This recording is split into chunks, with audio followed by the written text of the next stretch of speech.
上集講完釘板，今集由建築第二大工序紮鐵開始講起。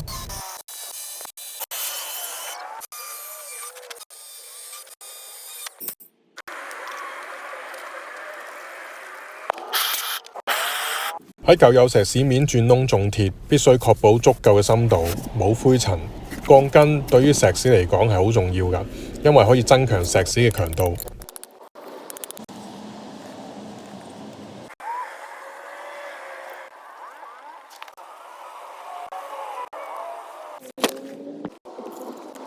要增加新舊石屎嘅黏合度，同埋預防溝裝滲漏，就要喺舊石屎表面塗上 bonding agent 啦。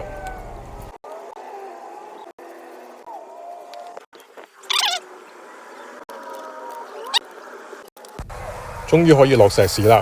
由於石屎漿入邊存在好多氣泡，而機械式震動係可以防止水眼同埋黃蜂竇形成，影響石屎嘅密度。雞仔網可以增強石屎表面嘅抗拉力，有效防止龜裂。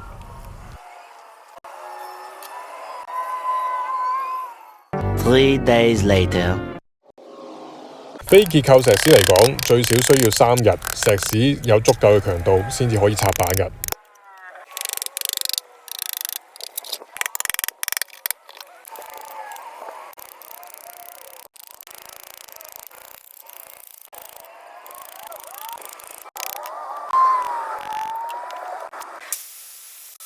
仲記唔記得之前預留好嘅粒鈕呢？